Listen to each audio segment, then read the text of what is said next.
Hey everybody, and welcome back to Kerbal Space Program RP-0. We are again at our Earth orbital station, the Tremonia.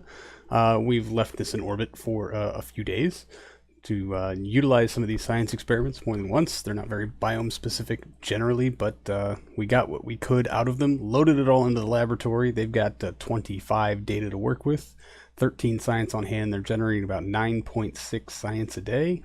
Not bad. From over the Earth's tropics. Can we do a crew report? Oh, look at that. Boom. That's awesome. Let me just see if this one... Northern Hemisphere. I thought we'd got that one already, but we'll move that none data into the lab. And that's about the best we can do. Anyway, it's time to move on with the mission as such, although we have altered it a little bit. We're going to be trying to take this thing home, but we've got to do about 7 days in a specific orbit, or rather a lower orbit, to fulfill a contract so that we can get paid. Yep, crewed orbital. We need our apoapsis below 325 kilometers. Periapsis above 200. So we've got to make some circularization changes to the shuttle. It's going to sit there for 7 days, and then we're going to bring it home. And that's today's objective. So we've already moved our crew all around. We've transferred some science. We've moved a little bit of fuel around here, there. Anyway, it is time to disembark. Yeah, that's the part I would like. Undock, please. There we go. RCS on. Stability control on. And let's just pull ourselves gracefully away here. That is fantastic. All right. And now that we're out and moving, extend our solar panels back out, and we're going to go ahead and retract all of this equipment. Stop radar scan. Can you not retract? Oh, that's a problem. Oh, there it goes, finally. Stop SAR scan. Stop multispectral. Please tell me that little guy is going to fold up. Excellent. All right. And of course, we'll be leaving the cargo bay open so that we can utilize those solar panels. So we're just going to give ourselves a couple of minutes to drift gracefully away from the station and make sure that we don't slam into it. Goodbye, station.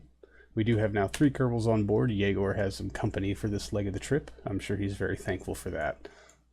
Oh, yeah, okay. There we go.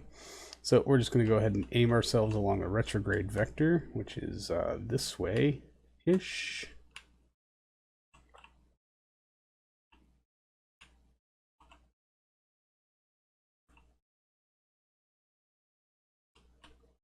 Yeah, or over there. You know, whichever. I'm sure we'll figure it out at some point. Yeah, I probably should have brought over a little bit more fuel. Although the corrections to be in the correct orbit are not very substantial. I think we need to be below 325, so we're probably just going to take it all the way down to 300. And our engine should be ullaged in, so we'll just go ahead and light her up.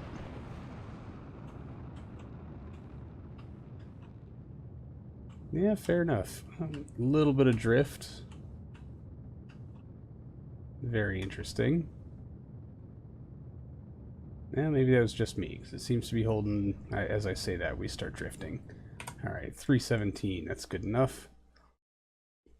And so now we just need to move around to our apoapsis, or no, our periapsis in 45 minutes. So we'll time warp around to that.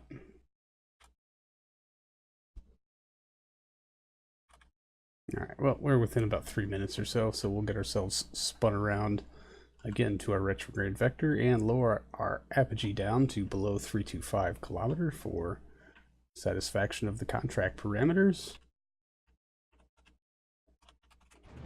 Good light on the AJ-10. I wonder what is causing this imbalance here, because this is very interesting. That's going to be hugely problematic when trying to fly this thing. Although, yeah, now it's holding just fine. That's very interesting. Alright, 319 by 296. Let's make sure. Yep, okay. Now we just have to orbit for 7 days. I'm going to take a quick save here just to make sure nothing goes all wonky on us. And we'll zoom out, focus on the Earth so we don't give ourselves a seizure, and start the time warping. And they really only had like 7 days to kill, but I'm sure Yeagor has many fascinating stories of his 15 days in orbit waiting to dock with the station, and I'm sure the science crew has lots of interesting things to tell them about all the cool stuff they learned. Pay dirt, we got it. We may fire retros when ready. Does not look like we're anywhere near a landing site on our current course, however. I think our best bet is to once again shoot for Africa. Sorry, today's not our day. I am just not patient enough to, well, I mean, come on, we're a couple of orbits from Cape Canaveral being underneath us. Alright, fine, we'll try. Like an orbit, oh my goodness. Where are we? We are, what, here? Yeah. And hopefully Cape Canaveral is going to be about here. So let's start to plot our node. Good grief. I cannot believe I'm going to try to do this. I'm going to screw it all up. But, you know, gotta learn this sometime, I suppose. And, well, I think I figured out how to kind of pinpoint where this shuttle is going to make its wheels touch down. This is kind of a tiny target to hit. So, please be lenient, I guess. Oh god, that's in 19 minutes. I'm gonna let it slide in orbit. One more, and see where things are at then.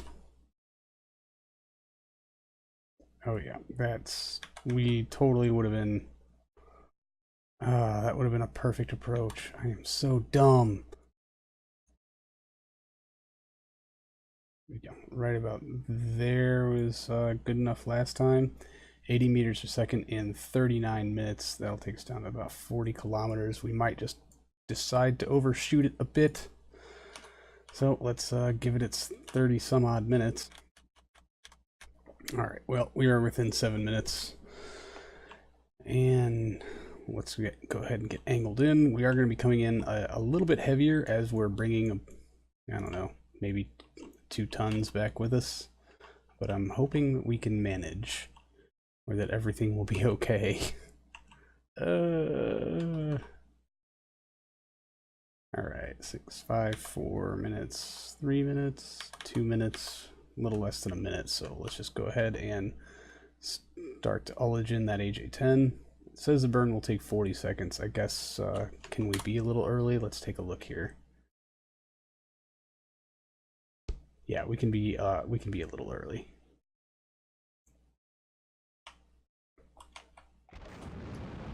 There's a good light.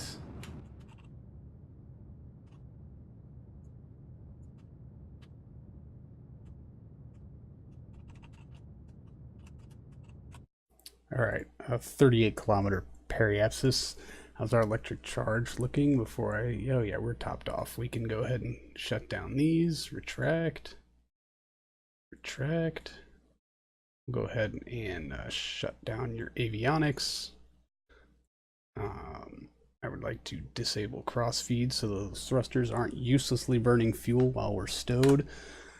Take a quick save in case we decide that maybe we should have disposed of that package into the atmosphere rather than try to bring it home, because it's going to throw off our balance. Good, those tanks are empty, empty, empty. Plenty of life support, so that means you should be empty also. Here's hoping, although I think the imbalance is caused by our cargo itself, actually. So we will just have to see how this whole thing goes. Close up that.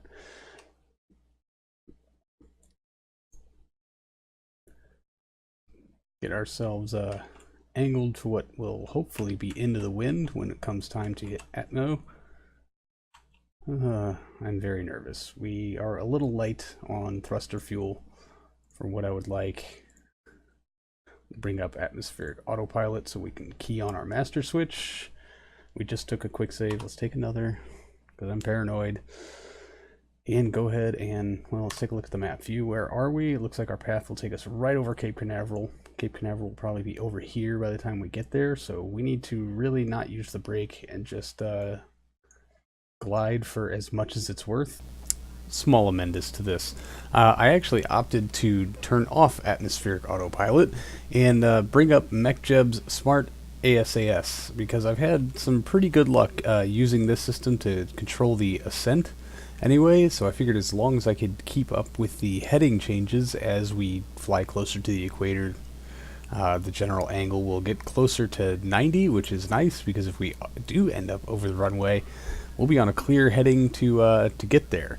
The issue I was having was thruster fuel was going to be consumed way too quickly. See, typically on this shuttle, a lot of these RCS ports burn off in the first couple of stages of the descent, so the fuel consumption rates go down. These new thruster ports are rated for reentry, so they will not burn up. So I just proactively deactivated some of them, and really the control authority was still there with just the limited thrusters I left on. The problem was that MechJeb tends to overshoot the node, just like Flight Computer tends to way overshoot the node. So it was not behaving particularly well, especially here in Time Warp. A lot of bouncing and pitching, which while atmospheric autopilot tends to undershoot the node, MechJeb was just kind of going crazy with it. I also opted to hold the brake open for most of the descent, seeing as how we were not bleeding speed off at nearly the rate that I thought we would be, and something there in the cargo bay exploded. I never did figure out what it was, but it certainly did cause enough of a wiggle here for me to just panic, turn on atmospheric autopilot, turn off Smart ASS, and get us back to a much more reasonable heading. Hold the brake open. Man, that was panic. That was just pure panic. But atmospheric autopilot did a fantastic job of not only holding the nose above the horizon, but keeping us pointed straight and true. And even a bit later on, when I figured out we needed to kind of deflect our course a little bit, let me introduce just a little bit of roll into the scenario here to help keep us guided along nice and smooth. Yeah, I guess it was coming up here in a little bit. And the thruster fuel held out a whole lot longer than I thought it would, but man, I don't recall it being such a so wrapped in flames for so long. I kind of remember it being a lot skippier, bouncing high enough into the atmosphere to where the flame effects would taper off and then they'd come back and then they'd taper off again. Now, this is all just flames, but I assume it's about the extra 2 tons of cargo that we have in the rear of our hold, which is the exact wrongiest place for it, causing us to keep momentum a lot more than I thought we would. Even these very small changes have a very drastic effect on the way this thing re-enters the atmosphere. It is a touchy little bugger, and well, for as cool as it looks and as well as it works, there are just a few things that might be a little beyond our capabilities. But quick opportunity to grab some very pretty screenies here, and yeah, it looks like we are crossing the Gulf of Mexico currently, and still way too high and way too fast. I was actually hoping we'd be at about half this altitude right now and roughly half this speed, which should give us a nice long steady approach onto a runway for a runway 09 landing, but these things were not to be. At this speed it would really only take us about a minute and a half to cross the entire state of Florida. And also we are a little bit off course, which is why I decided to start deflecting us to the north a little bit. Just a little bit. But a little bit would be asking just a little too much, especially at these speeds.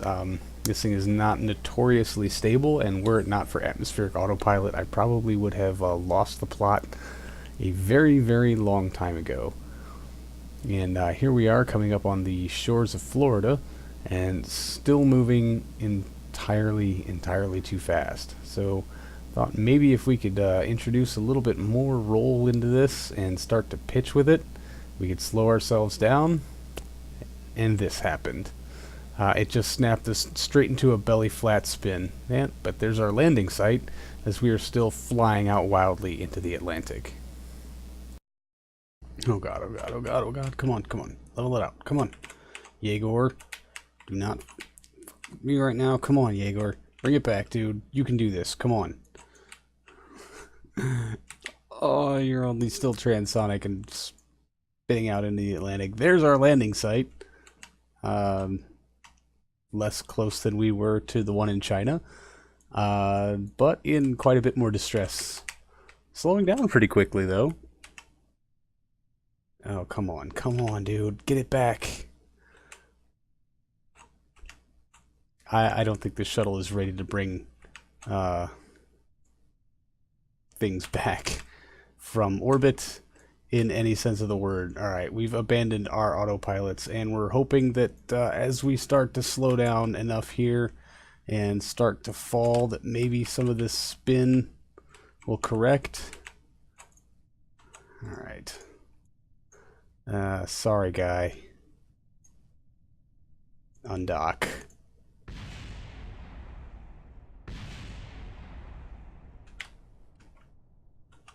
Yeah, take the docking port with you. Good day, sir. We will see you later. Close. Alright, get into that prograde vector. Get in there. Come on. Come on, Yeagor. Almost got it. Come on, dude. You can do it. Come on, come on.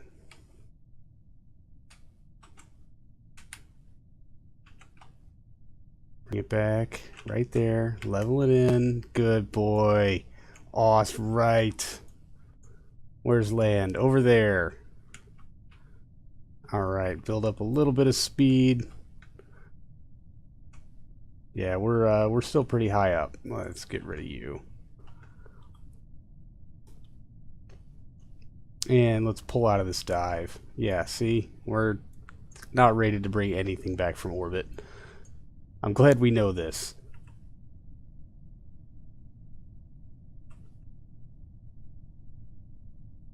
Oh, good save, Yeagor. Oh, buddy. Alright. We are back in flight control and on path for a runway ish, maybe, sorta, kinda. We're just gonna keep it probably about 5 degrees below horizon and try to get ourselves over land would be the best course of action, I imagine.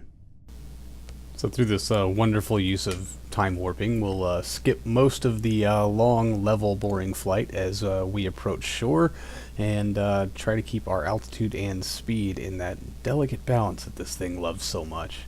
Alright, we'll start to angle in and make our approach here onto the runway. 189 meters per second current airspeed. So with this very angled in dive that we're going to have to make to try to put it down on concrete, we're probably going to have to bleed some of the speed off, and I hope all of you will forgive me if I land a little beyond the runway. But, you know, we'll see. Alright, actual altitude 2.1 kilometers. We're over water, so it's just about accurate. But we'll have to see how much glide we can get out of this thing. It's really the 1.1.3 wheels that are our biggest nemesis in this particular arena, not necessarily the landing speed itself. But we will try best we can. Yeah, we're still seeing that yaw inaccuracy. We need to shed about half of our speed. Undercarriage is deployed. I have this feeling that we're going to roll right past it, so let's make some sweeping turns here now that our landing gear is deployed, and this is totally the orthodox way of doing these sorts of things. But Yeagor's the crack pilot here, so we'll just let him figure this out. Yeagor has certainly earned his cut with this mission. That's for sure. Oh god, the drag chutes. Arm.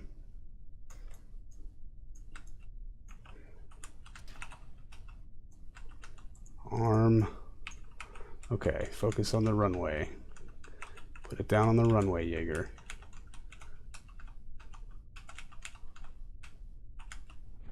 Drag chutes. Touchdown. Stay straight, please. Oh, come on. We hit a speed bump. Oh. The stupid speed bump. Brakes, brakes, brakes, brakes, brakes.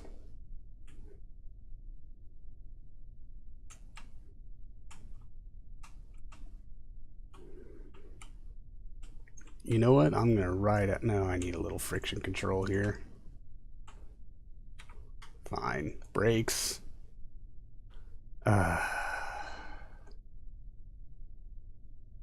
And we're stopped. Whew. Well, you know, we initially touched down on the runway. Do I get some points for that? I mean, is it the same amount of points I'm going to lose for losing that wing? We all know the runway has creases in it, right?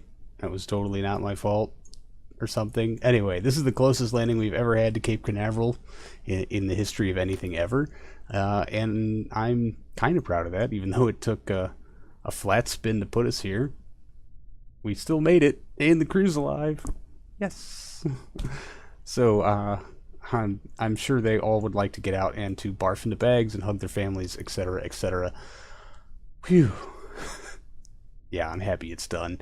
Anyway, so that's going to do it for this episode, everybody. Thank you so much for hanging out. I really do appreciate it, and I will see all of you in the next one. So until then, see you later.